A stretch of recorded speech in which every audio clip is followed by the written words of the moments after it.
Welcome back, everyone. Today, we're taking a deep dive into one of the most intriguing scenes in Shakespeare's Hamlet. Act 1, Scene 3, right. That's the one, where we get a glimpse into the complex dynamics between Laertes, Ophelia, and their father, Polonius. Oh, yeah, it's like this powder keg of family drama, societal pressures, and, And just a hint of manipulation, wouldn't you well, say? absolutely. Well, It's like Shakespeare is setting the stage for the tragedy that's about to unfold. Exactly. So let's start with Laertes, who's about to head off to France. But before he leaves, he gives Ophelia this, well, rather intense lecture about Hamlet. It's like a big brotherly warning, almost.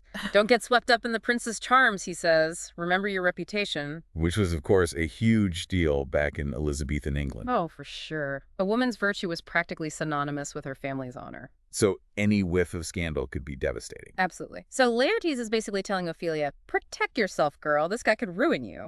And he uses some pretty vivid language to get his point across, too. He compares Hamlet's love to, what was it, a violet in the youth of primy nature. Yeah, like this beautiful flower that blooms briefly, then fades away. So he's saying that Hamlet's feelings are superficial, fleeting. Right. Don't trust those grand gestures, Ophelia. They won't last. Then he goes on to compare Ophelia to, and this one's a bit more obscure, a cherished maid, unmasking her beauty to the moon. Now, that image might seem a bit random at first, What's up with the moon? but it speaks volumes about the vulnerability of women in that era. Think about it. The cherished maid is supposed to be the most virtuous, the most cautious. But even she is at risk if she exposes herself, even metaphorically, like unmasking her beauty under the moon. Precisely. It's a warning against being too open, too trusting. It could lead to gossip, slander. And ultimately, ruin. Hmm. So even though Laertes is trying to protect Ophelia, his advice is also incredibly restrictive. He's basically telling her to suppress her feelings to keep you in the rear of your affection. Which, let's be honest, is not exactly a recipe for a fulfilling love life. Right. But that's the thing about societal expectations. They can be so suffocating. And speaking of societal expectations, enter Polonius. Stage left. Just as Laertes departs, Dad swoops in to give Ophelia his own dose of advice. Like she hasn't heard enough already. Right.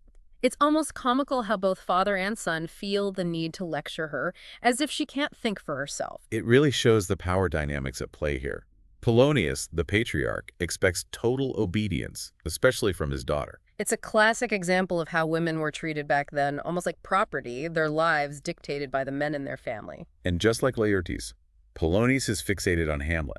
He grills Ophelia about their relationship, practically interrogates her. The contrast between their language is striking. Polonius is blunt, almost accusatory. Ophelia, on the other hand, is hesitant, unsure.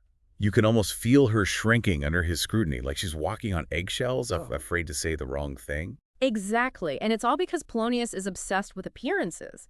He's terrified that Hamlet might toy with Ophelia's emotions. And leave her with a tarnished reputation. Right. Which, as we discussed, would be a major social blow, not just for Ophelia, but for the entire family.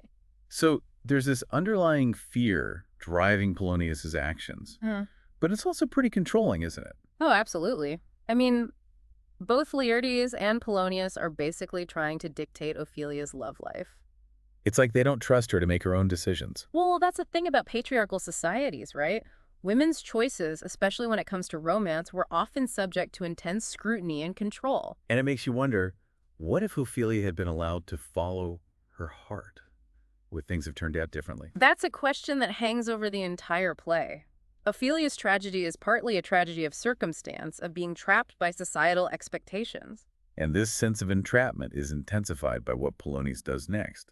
He doesn't just advise Ophelia. He straight up forbids her from seeing Hamlet. Yeah, he lays down the law. No more talking to the prince. And with that one command, it's like he sets in motion this chain of events that leads to utter disaster. It's like a curse, almost. Remember that line? This is for all. I would not have you so slander any moment leisure as to give words or talk with the Lord Hamlet. Chilling, right? Totally, because by obeying her father, Ophelia unintentionally contributes to Hamlet's downward spiral. Which eventually leads to her own tragic fate. It's a heartbreaking example of how blind obedience can have these unforeseen, devastating consequences. And it's not just Ophelia who suffers. Hamlet is deeply affected by her rejection, which he sees as a betrayal. Oh, yeah, that rejection fuels his anger, his paranoia. It just pushes him further down this dark path. It's like a domino effect. Yeah. One tragic event triggering another. And at the heart of it all are these tangled webs of family drama, societal pressures, and, yeah, those manipulative actions we talked about. It's amazing how Shakespeare packs all of this complexity into one single scene. Right. It's not just a father giving advice. It's a commentary on power, control, and the tragic consequences of silencing individual voices. And let's not forget about Shakespeare's language. Even when dealing with these dark themes, his words are so poetic, so evocative. You mentioned earlier that this scene foreshadows the play's major tragedies. How so? Can you elaborate on that? Well, think about Laertes' warning about Hamlet's fleeting affections. That foreshadows how Hamlet will later reject Ophelia, with his harsh words and erratic behavior. So Laertes' words, which were meant to protect Ophelia, actually plant seeds of doubt that make her more vulnerable to Hamlet's rejection. Exactly, it's a tragic irony. And then there's Polonius's command for Ophelia to stop seeing Hamlet. That just fuels Hamlet's rage and paranoia, confirming his suspicions about the court and, well, women in general. So it isolates him further, pushing him deeper into that feigned madness. Right. It's like every action has this ripple effect, contributing to the overall tragedy. But even amidst all this darkness, there are these glimmers of hope, wouldn't you say? How so? Well, even with all the pressure and restrictions, Ophelia shows moments of resistance. You mean she doesn't just blindly obey her father? Right. She questions their assumptions, she expresses her feelings. There are times when she even challenges their authority. They're right. She's not entirely passive. She does have a voice, even if it's often muffled. Exactly. And that makes her character even more tragic. We see glimpses of this strong, independent woman, but she's trapped in a system that wants to control and silence her. Which leads to that all-important question. Did Ophelia have any real agency? Could she have defied her father and chosen her own path? Or was she always destined to be a pawn in this game of power and revenge? That's the question, isn't it? Could she have broken free? It's something that's fascinated people for centuries. It really makes you think, right? What if she had made different choices? But I think that's part of what makes Hamlet so powerful. It forces you to confront those big questions about human nature, about how our choices have these ripple effects even when we don't see them coming. Exactly. And how societal pressures can be so overwhelming, especially for women in that era. And let's not forget about the role of fate. Was Ophelia's tragedy unavoidable, or did she have a chance to change her destiny? Those are some heavy questions, but they're the ones that Shakespeare wants us to grapple with. Absolutely, and I think there are no easy answers, but that's okay. It's the journey of exploring those questions that matters. So as we wrap up our deep dive into Act 1, Scene 3, what's the one key takeaway you'd like our listeners to remember? I think it would be this. Look beyond the surface. Don't just accept the character's words and actions at face value. Dig a little deeper, right? Consider their motivations, their fears, the pressures they're facing. Exactly. And think about how all those things contribute to the tragedy that unfolds. Because ultimately, this scene isn't just about a father giving advice to his children. It's a glimpse into the human condition, the complexities of relationships, the weight of societal expectations. It's about how our choices, both big and small, can have these unintended consequences that reverberate throughout our lives and the lives of those around us.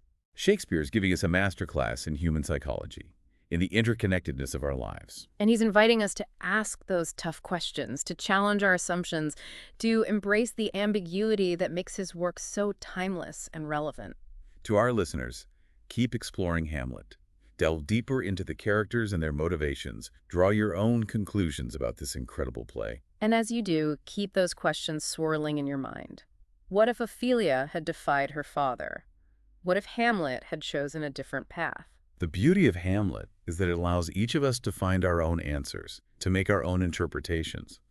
It's a story that continues to speak to us across centuries, reminding us of the enduring power of love, loss, and the search for meaning in a world that often feels unpredictable and chaotic. So with that, we'll leave you to ponder the possibilities. Thanks for joining us for this deep dive. Until next time, keep those minds sharp and those questions coming.